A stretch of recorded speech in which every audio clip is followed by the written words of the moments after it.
Salam dan bahagia. Bapak Ibu guru hebat, perkenalkan saya Akmal Syah SPD, calon guru penggerak angkatan 7 dari SMP Negeri 15 Kabena Utara, Kabupaten Jombang. Pada video kali ini saya akan memaparkan aksi nyata saya untuk modul 1.4 tentang budaya positif berupa keyakinan kelas dan segitiga restitusi. Latar belakang pelaksanaan aksi nyata ini adalah masih banyaknya murid yang melakukan pelanggaran peraturan di sekolah, sehingga murid menjadi tidak menyukai peraturan. Sebab jika mereka melanggar akan langsung menerima hukuman baik fisik maupun non-fisik.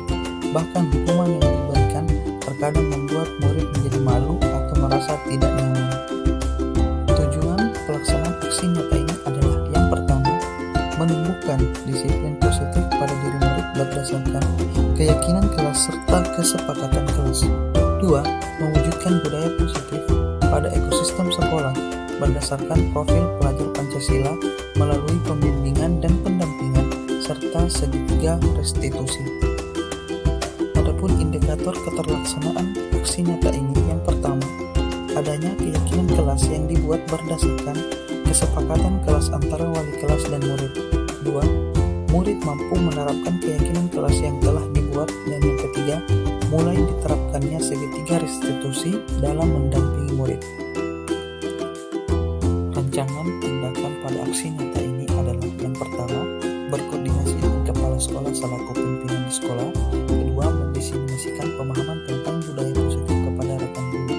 Ketiga, berkolaborasi dengan wali kelas untuk membuat keyakinan kelas di kelasnya masing-masing. Dan keempat, memantau, merefleksi, dan mengevaluasi keyakinan kelas yang telah dibuat dan dilaksanakan oleh murid. Dukungan-dukungan yang dibutuhkan dalam pelaksanaan aksi nyata ini adalah yang pertama, dukungan dari kepala sekolah, rekan-rekan guru, dan tata usaha agar rencana tindakan dapat terlaksana dengan baik. Yang kedua, sarana dan prasarana dalam menciptakan budaya positif di sekolah. Dan yang ketiga, dukungan orang tua atau wali murid untuk pembiasaan budaya positif di rumah. Pada pelaksanaan aksi nyata ini dimulai dengan menyusun keyakinan kelas berdasarkan kesepakatan kelas. Berikut ini merupakan dokumentasi penyusunan keyakinan kelas melalui kesepakatan kelas.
kepada rekan-rekan guru.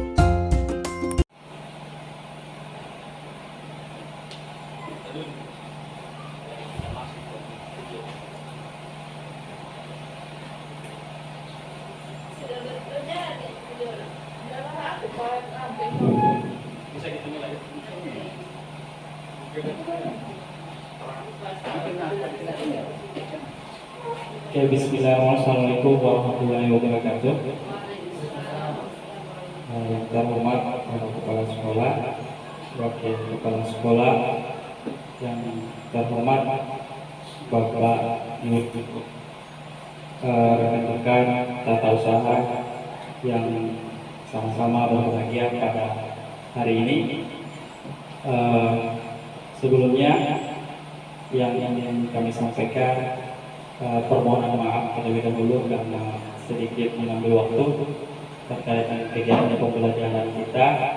Namun ini merupakan salah satu tugas yang dibebankan kepada kami terkait dengan pelaksanaan program guru penggerak angkatan 7, yang mana di sini kami diberi tugas untuk sedikit memberikan gambaran atau berbagi pengalaman terkait apa yang telah kami dapatkan di awal pembelajaran kami terkait modul 1 sampai di modul 4 ini terkait dengan positif atau budaya positif di sekolah. Mungkin saya akan sedikit menyinggung terlebih dahulu bahwasanya kegiatan ini adalah serangkaian kegiatan terakhir di modul 1, yang mana implementasinya adalah berupaya mengajak kepada rekan-rekan sekalian dan juga kepada pimpinan di sekolah untuk kita sama-sama mengadakan perubahan paradigma atau pola pikir pandangan kita dalam mencoba menerapkan strategi disiplin positif di sekolah. Itu yang pertama. Jadi kita harus memiliki sedikit kesepakatan untuk melaksanakan kolaborasi nantinya, yang mana melihat dengan kondisi baik itu potensi maupun permasalahan yang ada di lingkungan sekolah kita.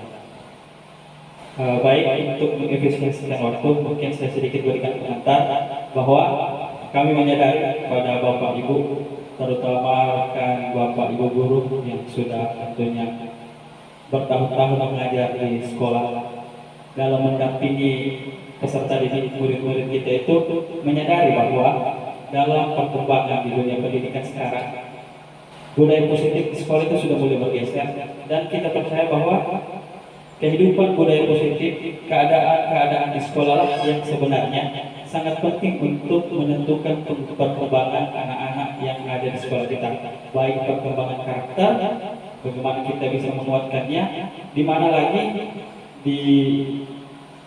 dari visi misi Bapak Menteri bahwa sekarang kita fokus kepada penguatan profil pelajar Pancasila sebagai inti dari kurikulum Merdeka. Ini sekedar pengenalan juga bahwa ada yang disebut lagi profil pelajar Pancasila. Mengapa hal ini menjadi sedikit pengantar bahwa mengapa ini menjadi fokus di kurikulum Merdeka? Karena di kurikulum-kurikulum yang lain dianggap bahwa penilaian karakter itu sedikit terabaikan dibanding dengan pemahaman ilmu. Di dalam hal ini mungkin ingatan, kemudian hafalan, tetapi karakter itu kurang dinilai, kurang dikuatkan. Maka dikenakan lagi istilah profil pelajar Pancasila yang mungkin nanti akan dikuatkan di kurikulum Merdeka. Selanjutnya, dalam modul yang telah kami pelajari di guru penggerak, kami juga akan mengimplementasikannya di sekolah dengan tentu saja bantuan Bapak Ibu guru dan rekan-rekan sekalian, di mana budaya positif ini mengacu kepada pemikiran Ki Hajar Dewantara sebagai Bapak Pendidikan di Indonesia, yaitu pendidikan yang berpihak kepada murid, membantu kita nanti untuk menjalankan tugas di sekolah, di mana kita akan memahami sebenarnya bagaimana peran kita sebagai seorang pemimpin, bukan hanya sebagai kepala sekolah ya. Di sini peran sebagai seorang guru sebagai pemimpin pembelajaran di kelas.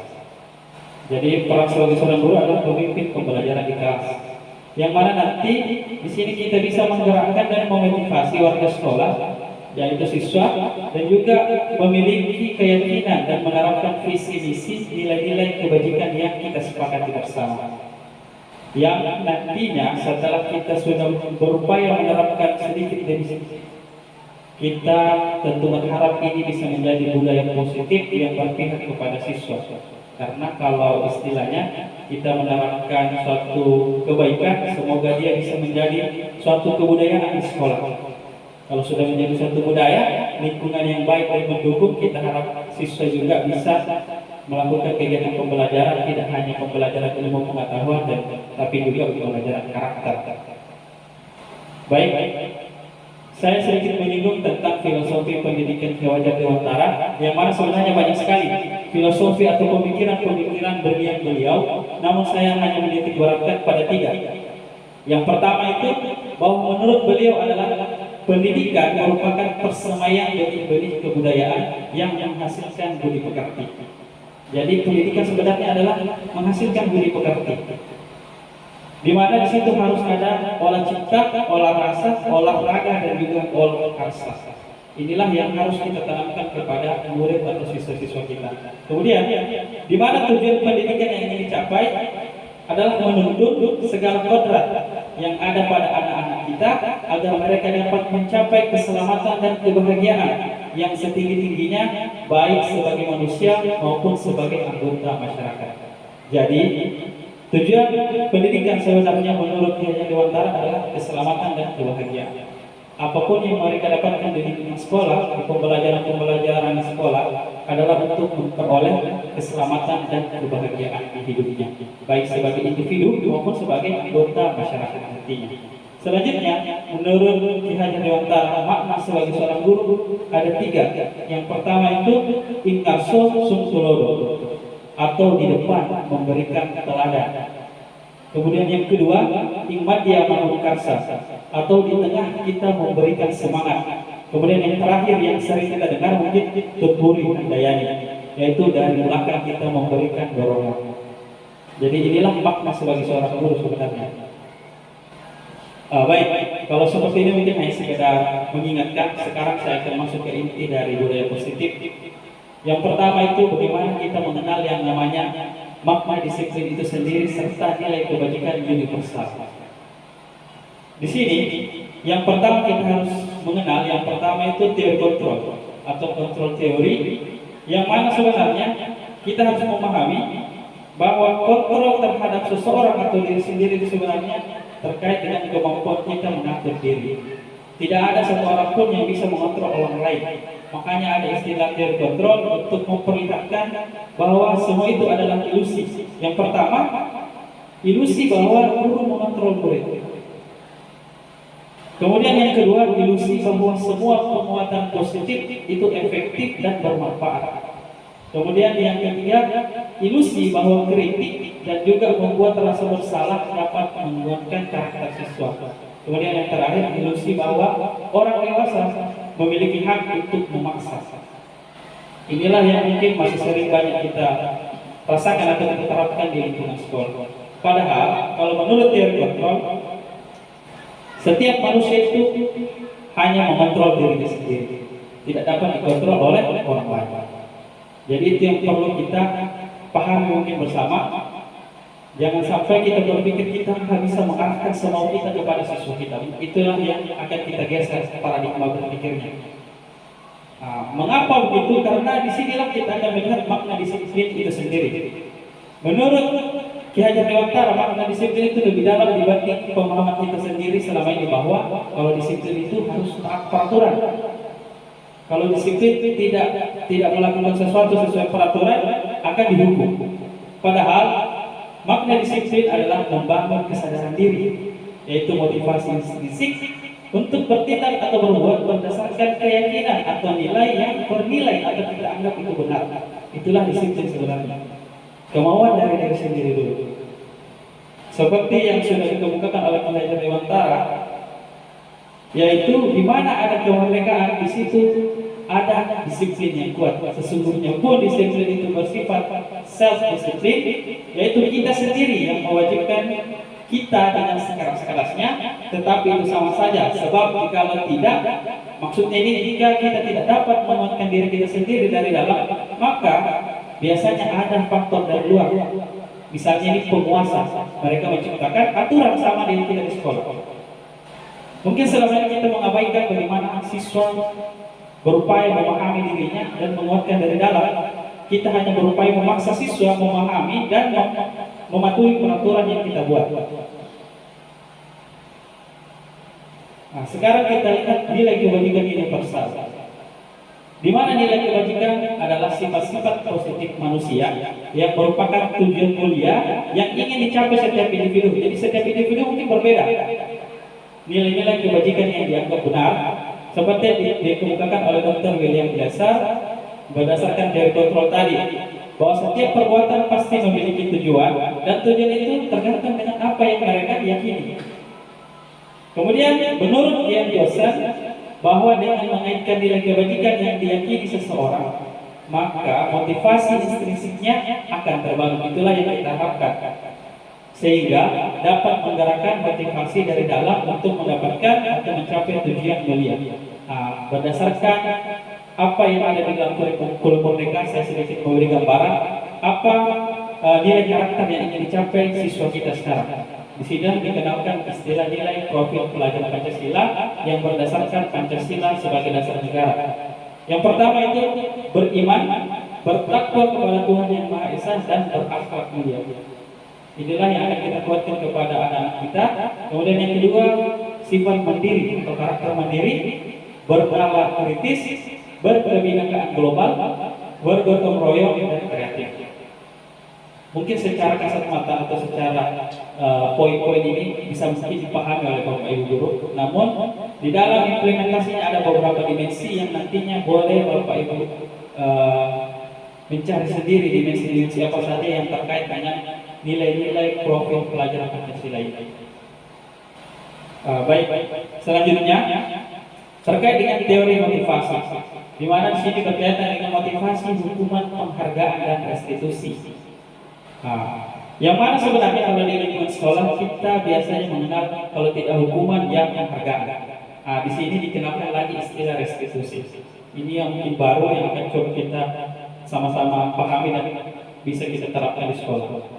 Kita berbicara tentang motivasi dulu. Motivasi memang terkenal berdasarkan teori Dendros, yaitu 3. Yang pertama, menghindari ketidaknyamanan dan hukuman. Itulah anak-anak kalau melakukan perilaku atau tindakan, yang pertama itu mungkin untuk menghindari ketidaknyamanan atau hukuman.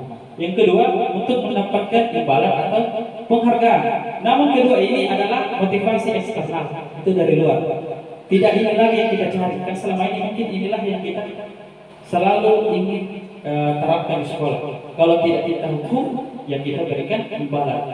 Namun di dalam disiplin positif kita harus mengupayakan yang namanya intrinsik, yang eksternal, faktor intrinsik dari dalam, yaitu mereka harus sadar untuk berupaya menjadi orang yang mereka inginkan dengan menghargai diri sendiri sesuai dengan nilai yang mereka percaya. Maka kalau kita perhatikan, mungkin bisa kemarin saya sudah coba terapkan, banyak siswa kita sebenarnya yang tidak memiliki atau tidak memahami nilai yang mereka percaya. Bingung, masih bingung apa saja yang benar, apa yang salah. Tahu tetapi tidak memahami. Di sini yang kedua adalah tentang hukuman, konsekuensi, dan restitusi. Dalam menjalankan peraturan atau keyakinan keras di sekolah, yang melanggar biasanya pasti kita hukum. Kemudian apa perbedaannya dengan konsekuensi?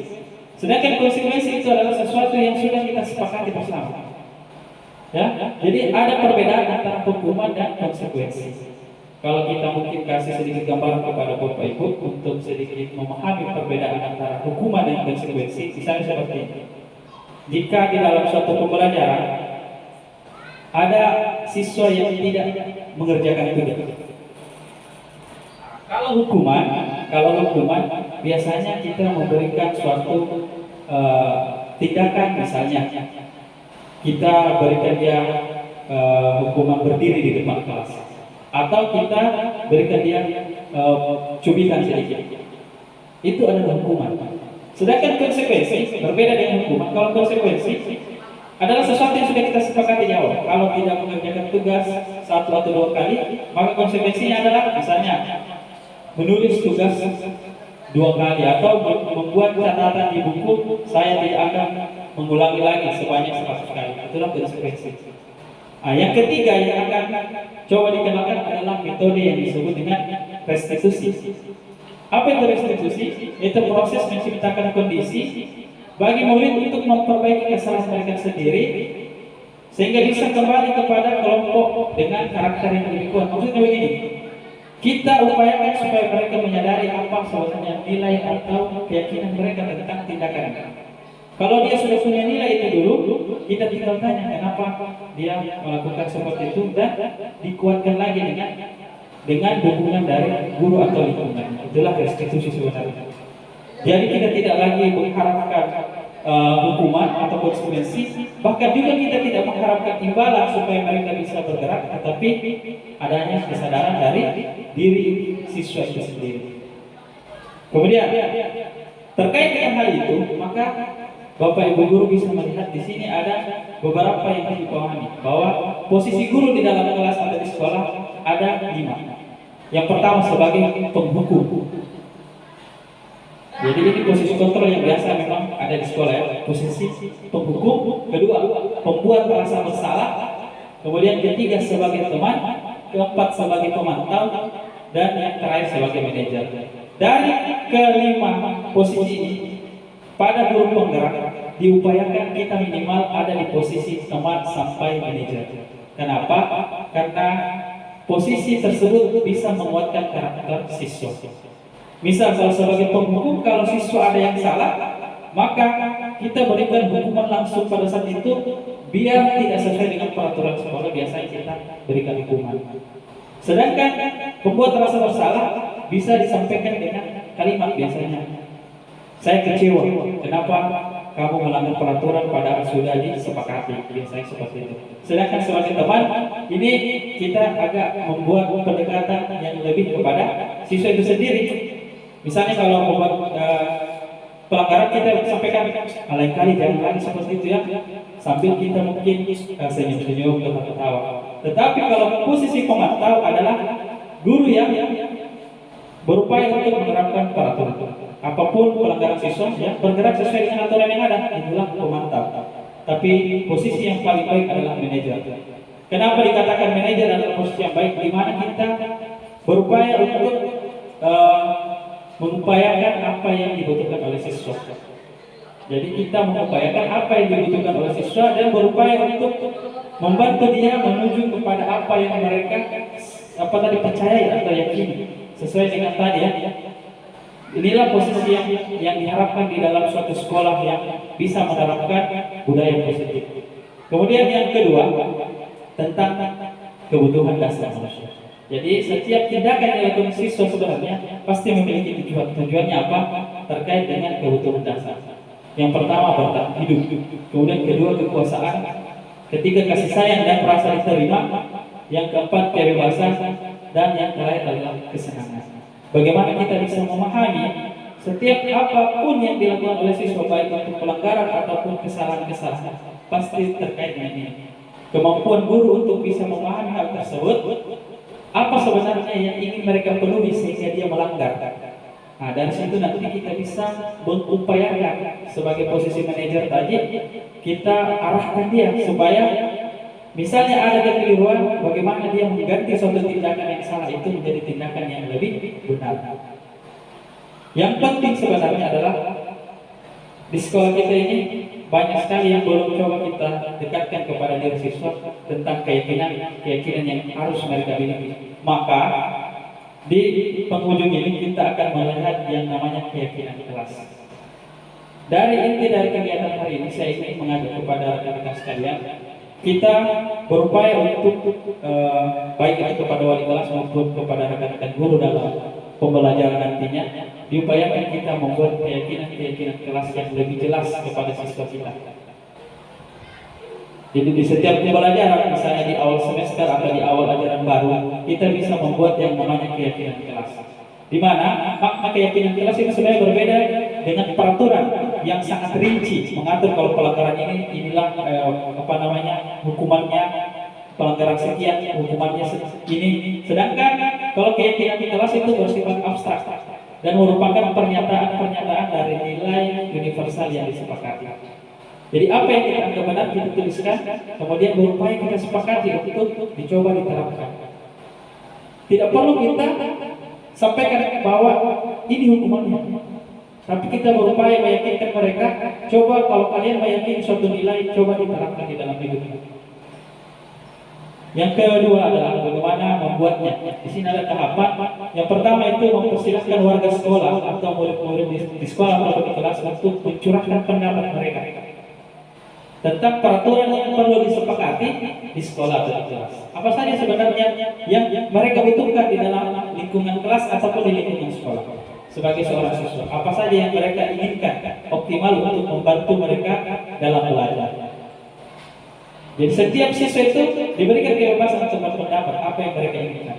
Nanti kedua kita merangkum dari kesepakatan kelas itu yang dianggap benar apa saja yang ingin mereka coba terapkan di dalam kelas atau di sekolah dalam jangka minimal 1 semester misalnya. Kemudian dari kesepakatan itu kita tentukan nilai-nilai kewajibannya menjadi suatu keyakinan kelas namanya. Inilah keyakinan kelas yang nantinya kita sepakati minimal 1 semester ini kita coba terapkan. Kayak kemarin saya sudah mencoba membuat di kelas saya tentang keyakinan kelas. Cuma 3 saja, tidak perlu banyak-banyak. Yang pertama itu mereka bersepakat untuk berpakaian rapi di sekolah. Kemudian yang kedua menaati peraturan, di mana mereka kalau lagi belajar, sementara belajar tidak boleh mengganggu. Dan yang ketiga menghormati guru. Inilah yang mereka coba terapkan keyakinan. Mudah-mudahan di semester ini saya akan lihat perkembangannya. Apakah mereka bisa minimal 3 ini saja dulu. Walaupun sebenarnya banyak sekali peraturan atau keyakinan kelas yang bisa kita terapkan.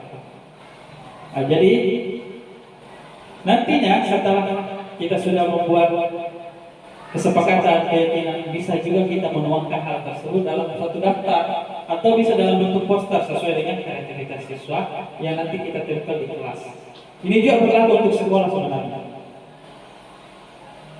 Kemudian setelah ada nilai atau keyakinan, disinilah makna restitusi bisa diterapkan. Artinya kalau mereka sudah punya nilai, kenapa restitusi agak susah kita terapkan? Karena memang belum ada keyakinan kelas untuk di sekolah kita misalnya.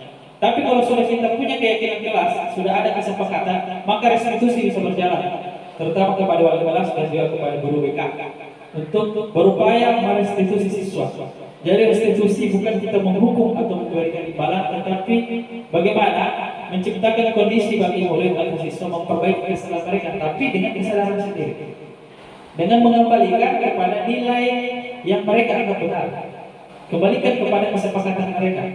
Jadi dari itu kita harap karakternya bisa lebih kuat. Yang mana dalam restitusi itu juga ada proses kolaborasi, yaitu mengajarkan murid untuk mencari solusi untuk masalahnya, kemudian membantu murid berpikir tentang seorang seperti apa yang mereka inginkan dan bagaimana mereka memperlakukan orang lain. Dari itu ada tahapan-tahapan restitusi yang perlu kita pelajari, kita pahami bersama. Yang pertama itu menstabilkan identitas. Misalnya ada seorang siswa yang melakukan pelanggaran, misalnya datang terlambat ke sekolah, maka dalam langkah restitusi menstabilkan identitas adalah membuat mereka memahami, menstabilkan dulu bahwa apa yang mereka lakukan adalah hal yang biasa terjadi. Itu dulu, menstabilkan. Jangan langsung kita membuat dia merasa yang dilakukan adalah salah. Menstabilkan dulu, membuat mereka memahami. Misal, setiap orang pasti melakukan kesalahan. Itu dulu, pahami bahwa setiap orang melakukan kesalahan, supaya mereka memahami identitasnya, bahwa dia sebagai manusia salah itu wajar. Kemudian yang kedua adalah memvalidasi tindakan salah atau kebutuhan sehingga mereka melakukan pelanggaran. Memvalidasi maksudnya adalah mengembalikan menurut dia apa yang dilakukan itu adalah benar atau salah dari keyakinan yang mereka sudah sepakati. Kalau dia sudah menyadari bahwa apa yang dilakukan adalah sesuatu yang keliru atau salah, maka yang terakhir adalah menanyakan keyakinan. Kalau dia sudah menganggap suatu tindakannya adalah salah berdasarkan keyakinan yang dia sudah sepakati, kira-kira apa yang bisa dia lakukan? Jadi bukan guru lagi yang menyuruh, tetapi kira-kira menurut kamu apa yang bisa kamu lakukan? Entah pelanggaran dirinya sendiri, misalnya tadi terlambat, berupaya mengatur dirinya dengan pantauan guru, atau kalau terlibat dua siswa, kalau misalnya dia memukul, apakah dia mau meminta maaf atau tidak? Kan seperti itu.